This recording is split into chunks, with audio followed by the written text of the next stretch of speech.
transformer son activité en présentiel en une activité digitale. Alors peut-être que ça te parle, peut-être que tu proposes actuellement des services ou des produits même et que tu les proposes dans un format qu'on va appeler peut-être plutôt traditionnel, donc soit dans une boutique si on parle de produits ou en face à face en présentiel si on parle de services, mais que tu te poses cette question de finalement est-ce que ça vaudrait le coup peut-être de passer ton activité en ligne. Comment faire. En tout cas, voilà, c'est des réflexions qui te viennent. Peut-être que tu as des clients aussi qui t'en ont parlé, qui te l'ont suggéré. Et donc, j'avais envie aujourd'hui de te partager les 5 raisons qui, pour moi, sont essentielles et incontournables et pour lesquelles il est aujourd'hui temps pour toi d'aller transformer et passer ton activité du présentiel à une activité en ligne. Alors la première raison pour laquelle pour moi c'est essentiel aujourd'hui de pouvoir intégrer du digital dans ton activité en présentiel, c'est déjà parce que tu vas augmenter ton potentiel de client.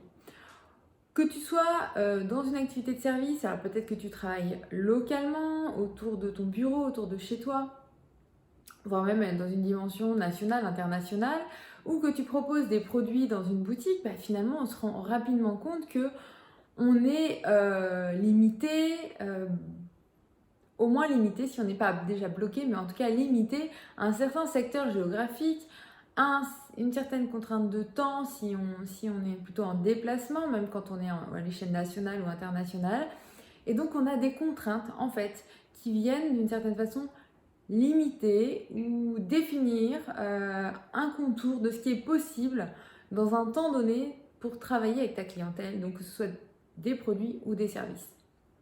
Et donc le fait d'ouvrir ton activité à une activité qui soit en ligne va te permettre d'avoir accès à des potentiels de clients auxquels tu n'aurais peut-être même jamais pensé et puis auxquels tu n'avais certainement pas accès. Donc si on prend l'exemple d'un produit, bah, bien, quand tu es dans une boutique classique, globalement, voilà, tu vas peut-être capter des clients qui sont dans un rayon de 5, 10, 20, peut-être même plus, 50 km pour prendre cet exemple-là, mais pas plus.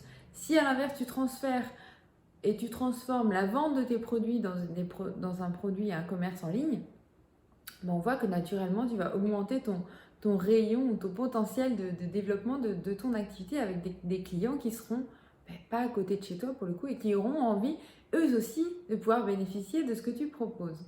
Si tu proposes des services, admettons que tu fasses des consultations ou que tu proposes des formations même, eh bien, on voit bien que tu vas être limité dans un certain rayon autour de ton cabinet, si c'est des consultations. Et si c'est des formations, peut-être que tu te déplaces, mais on a une contrainte de temps, une contrainte de transport et des frais de transport aussi qui s'ajoutent dans le cadre de cette formation. Donc, aller développer quelque chose qui serait en ligne va augmenter ton potentiel client, va augmenter tes possibilités de prospect finalement, et donc va te permettre de développer ton activité différemment. Le deuxième point pour moi qui est essentiel, c'est que tu vas pouvoir avoir accès beaucoup plus facilement à ce qu'on appelle ta clientèle idéale. Donc pour moi, la clientèle idéale, c'est vraiment la clientèle avec laquelle tu rêves de travailler, ta clientèle de cœur, ta clientèle avec laquelle tu te sens à l'aise, avec laquelle tu es au meilleur de ta performance, au meilleur de ta zone de brillance. Et donc c'est fluide, voilà, tu apportes le meilleur de toi-même et tu as un plaisir immense dans ton travail, si je te le résume de cette façon-là. Et donc le fait de pouvoir travailler en ligne te permet là aussi d'aller capter cette clientèle. Admettons que tu proposes des services pour des jeunes enfants qui ont entre 5 et 10 ans et qui... comment dire, ne serait-ce que ça, ils ont des enfants entre 5 et 10 ans. Sauf que tu vis sur un territoire où finalement la population est assez âgée, c'est assez difficile d'aller capter énormément de jeunes entre 5 et 10 ans, parce que voilà, une fois que tu as déjà pu travailler avec les jeunes que tu connais dans ton entourage et qui sont donc sur cette zone géographique, difficile d'aller un peu plus loin. Et donc le fait de pouvoir travailler en ligne te permet d'aller capter des jeunes qui sont positionnés entre 5 et 10 ans et qui vivent finalement, peu importe où ils vivent dans le monde ou dans ton pays. Mais en tout cas, on voit bien que ta zone s'élargit et donc ta possibilité de travailler enfin avec ta clientèle idéale est enfin possible. On le voit aussi quand on travaille, où on développe des produits ou des services assez innovants ou qui ciblent un certain type de personnes, une niche, des produits qui pourraient être très spécifiques. Eh bien, on a par exemple des produits sans gluten, par exemple des produits secs sans gluten. Finalement, entre ouvrir une boutique dans une ville assez réduite ou ouvrir une boutique en ligne, on voit bien que le potentiel de clients va grossir et va être beaucoup plus développé. Et donc, c'est le plaisir de pouvoir trouver enfin sa clientèle idéale et donc de pouvoir avoir la chance finalement de proposer un produit ou un service qui résonne totalement avec le potentiel de clientèle. Le troisième point pour moi qui est important, c'est l'idée de gagner en flexibilité, en harmonie, en équilibre. J'en suis intimement convaincue, travailler en ligne, que ce soit des services ou des produits, nous permet de gagner en flexibilité, en harmonie, en équilibre.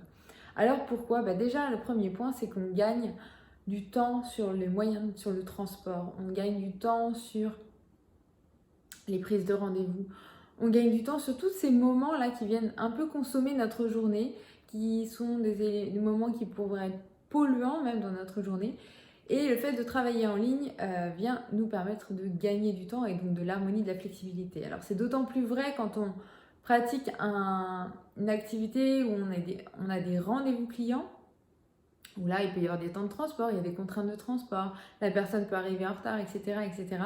Et donc, on a comme une journée là qui est mangée par des contraintes logistiques, de transport, de temps, de rendez-vous, etc. Alors que quand on est sur des fonctionnements en ligne, la personne est chez elle, dans son confort, enfin chez elle ou dans son entreprise, hein, mais dans son confort, dans ses habitudes de vie, et il n'y a pas toute cette contrainte, tous ces paramètres un peu imprévus qui peuvent venir manger du temps. Et puis, on peut avoir aussi cette flexibilité, et donc plutôt d'avoir des agendas en ligne et donc d'orienter aussi les rendez-vous comme on le souhaite. Le quatrième point, et ça rejoint un petit peu le premier point où je te disais que tu allais développer ton potentiel de clientèle, mais c'est clairement le fait que tu vas pouvoir augmenter ton chiffre d'affaires parce que tu n'es plus limité en fait. Il y a un champ des possibles impressionnant qui va s'offrir à toi et donc c'est aussi la garantie d'augmenter ton chiffre d'affaires et donc de développer derrière ça ton activité. Et puis le cinquième point, et non des moindres, qui pour moi est l'opportunité de pouvoir développer un job qui est durable. Et ce que j'entends par là, c'est que ce soit un job qui puisse durer, peu importe ce qui se passe dans ta vie et dans ton environnement. Ce que j'entends par là, c'est de dire que si tu l'as passé déjà en digital, à un moment donné, si tu es contrainte de bouger géographiquement ou si tu fais des choix de changer de ville, de changer de quartier, de changer de lieu géographique pour un choix personnel, pour peut-être gagner en qualité de vie, peu importe les raisons qui le font, ou parce que justement tu es en expatriation, tu bouges à travers le monde, ou tu as choisi justement d'avoir une vie nomade, de pouvoir voyager tout en travaillant. Et bien toutes ces choses font que le fait d'avoir une activité qui soit digitale, ça va te permettre de le faire sans qu'il y ait d'impact sur ton activité. Et ça, c'est quand même être privilégié que de réussir à faire cela. Et puis, c'est durable aussi parce que tes clients, peu importe où tu es, peu importe comment tu vas bouger, vont te suivre en fait parce que ça ne va rien changer pour eux. S'ils ont déjà eu l'habitude de travailler en ligne ou de commander en ligne tes produits, ils vont continuer à le faire de la même façon, peu importe ce que tu as pu changer toi en termes de lieu ou de localisation. Donc pour moi, c'est vraiment important d'avoir cette dimension-là. Et puis, l'idée aussi, c'est que si la personne elle-même bouge géographiquement, elle va pouvoir avoir cette opportunité d'avoir accès à tes services et à tes produits, peu importe où elle va bouger aussi à travers le monde. Et puis, il y a aussi cette idée de se dire, on a accès à des personnes qui ne sont pas à côté de chez nous et donc qui vont pouvoir avoir cette possibilité de travailler avec nous. Donc, on a vraiment cette notion de durabilité.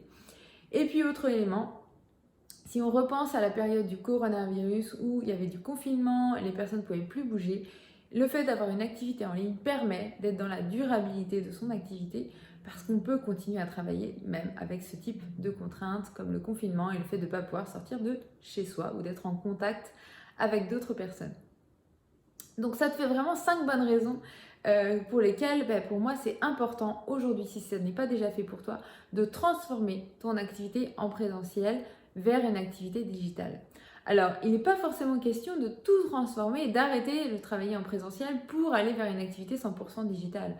Toutes les options sont possibles, on n'est pas obligé d'être d'être catégorique dans tout cela. Tu peux y aller aussi progressivement et tu peux aussi faire le choix de se dire j'ai une partie de mon activité que j'ai envie effectivement de développer sous un angle digital, mais j'ai aussi envie de garder une partie de mon activité en présentiel.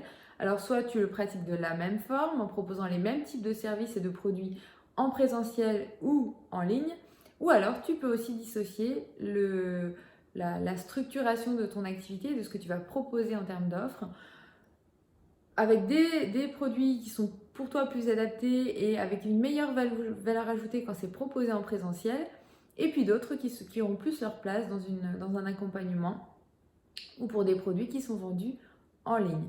Voilà.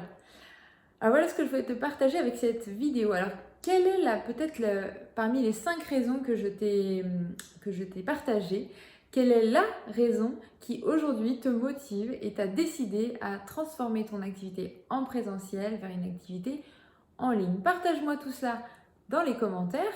Et puis si tu regardes cette vidéo et puis que tu connais dans ton entourage d'autres femmes entrepreneurs qui ont elles aussi et qui pratiquent leur activité en présentiel, qui se posent des questions pour se transformer leur activité en digital, mais qui ne savent pas comment faire, par quoi commencer, et puis est-ce que ça vaut vraiment le coup d'investir du temps, de l'énergie, de la réflexion sur cette dimension-là, je t'invite tout simplement à leur partager cette vidéo, voilà, en leur indiquant que l'idée c'est aussi de pouvoir leur donner des petits éléments de réflexion supplémentaires et les aider dans leur transformation, dans ce passage d'un nouveau cap, d'une activité en présentiel vers une activité digitale.